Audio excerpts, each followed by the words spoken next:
유튜브로 읽는 박정희 전기 8권 철부지 학생과 반동 정객. 말레이시아에서.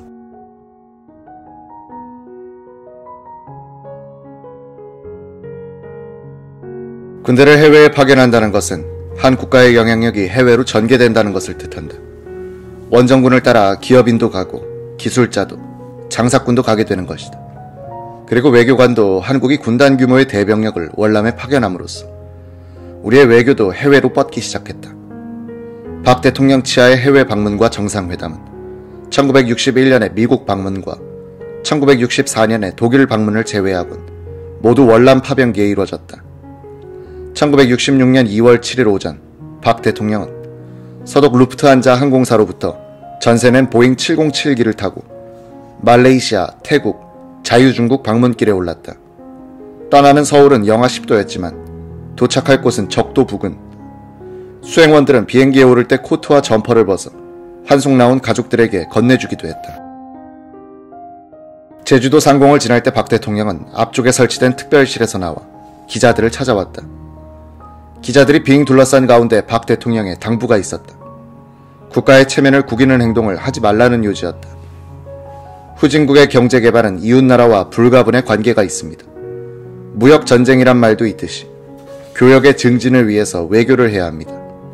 지난 해외 방문은 아쉬운 소리를 많이 해야 되는 형편이었으나 이번에는 서로 돕자고 가는 것이니 무척 기분이 홀가분하군요.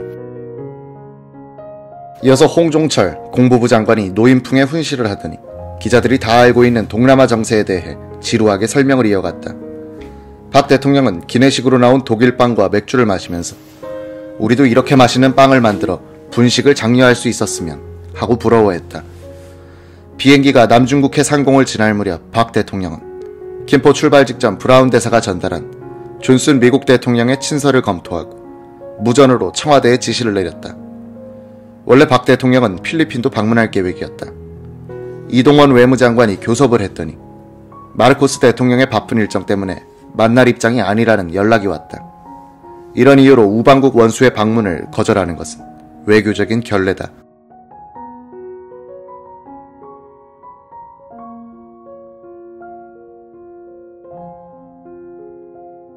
이 상황을 보고하러 들어간 이 장관 앞에서 박 대통령은 이렇게 말했다고 한다. 건방진 놈, 두고 보라지. 앞으로 우리가 몇 년 내 필리핀을 앞설 테니. 그리고 10년 후에는 우리는 선진국이 되고 필리핀은 영원히 후진국으로 남을 테니 두고 봐. 박정희와 마르코스는 강력한 통치자란 점에서 공통점이 있었다.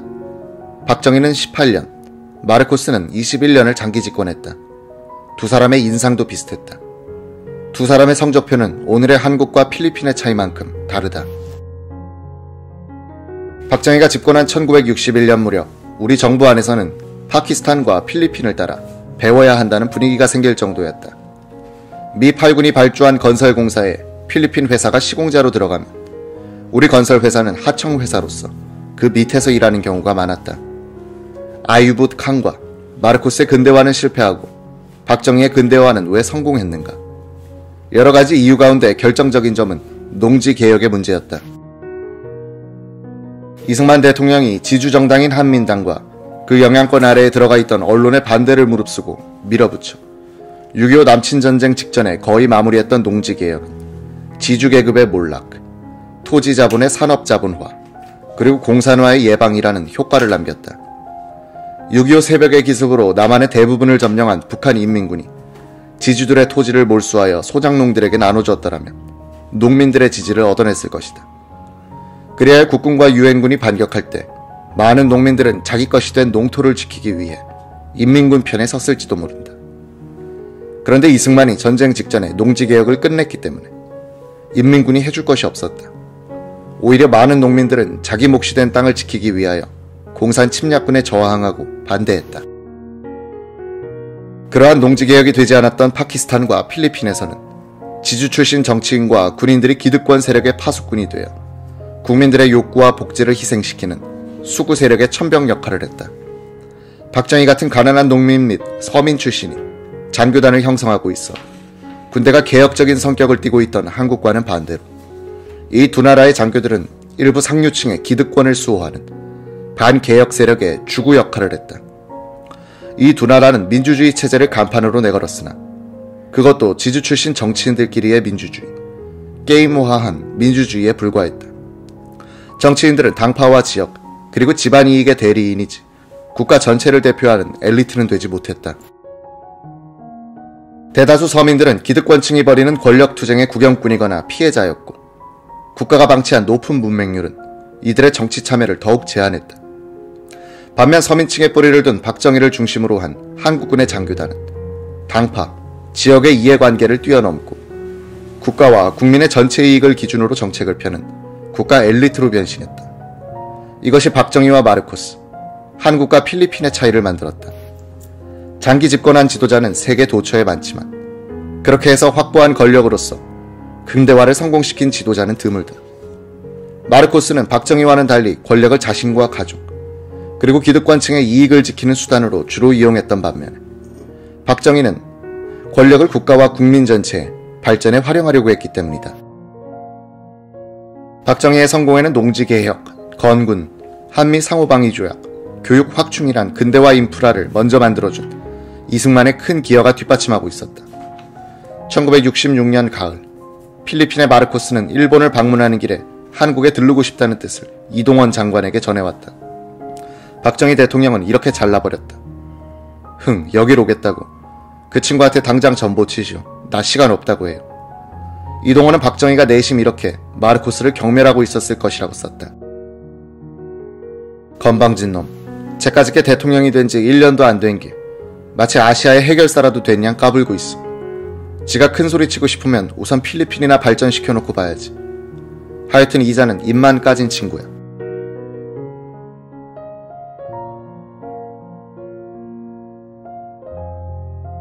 (1966년 2월 7일) 오후 4시 53분 박정희 대통령 부부와 수행원들이 탄 루프트한자 전세기가 말레이시아의 수도 쿠알라룸푸르 부근의 수방공항에 도착했다. 박 대통령 부부는 21발의 예포가 울려 퍼지는 가운데 최규하 주 말레이시아 대사와 케프 조하리 말레이시아 의전장으로부터 기상 영접을 받았다.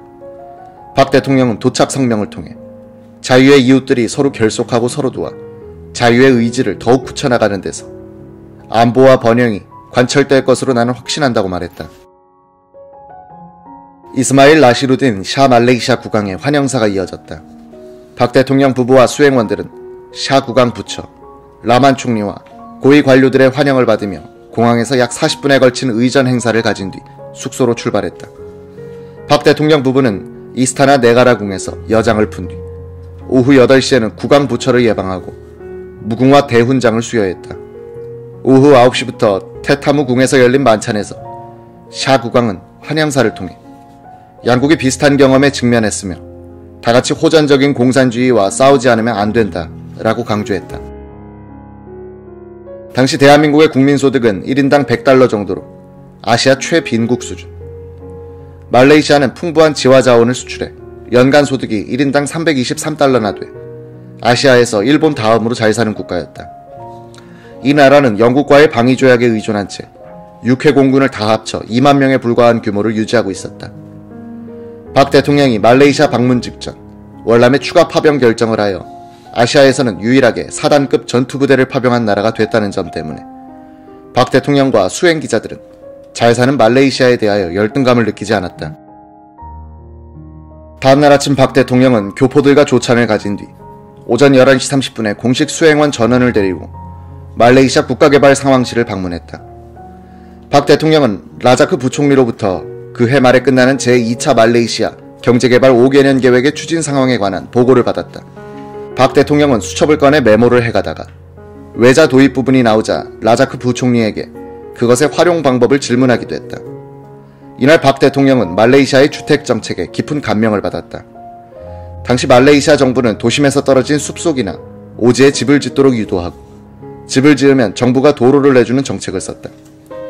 교통 문제를 해결해주니 사람들이 여기저기로 모여들기 시작했고 그러다 보니 그 부근이 저절로 개발되더란 것이다.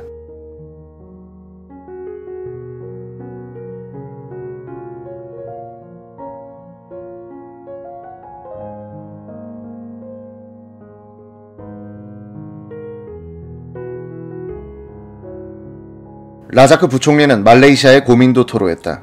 고무, 코코넛 등 대농장의 83%, 주석 생산의 63%, 무역의 70%에 달하는 실권을 영국인이 쥐고 있을 뿐 아니라 다수의 본토인들보다 상술에 뛰어난 화교들이 경제력을 장악하고 있다는 사실을 설명했다.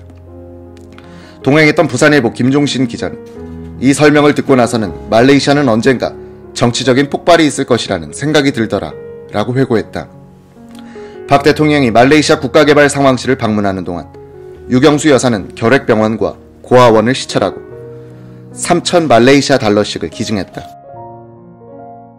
한복 차림으로 나선 유경수 여사에게는 말레이시아 정부가 배치한 여자 경호원이 그림자처럼 따라다녔다. 이날 오후 한국의 기자단 17명은 압둘라만 말레이시아 공보상의 초청을 받았지만 말레이시아 정부가 언론을 강력하게 통제하는 통에 기자들이 공보상을 상전 모시듯 한다는 이야기를 듣고 초청을 거절해버렸다. 대신 말레이시아 기자들이 보는 앞에서 한국 기자들은 홍종철 공보부 장관과 격이 없이 대화하는 모습을 보여주었다.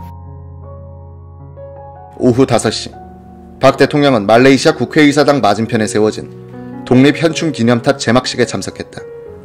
말레이시아는 1948년에서 1960년 사이 영국의 특수부대 SAS의 지원을 받아 밀림 속에서 활동하던 공산 게릴라들을 소탕하는 데 성공했다.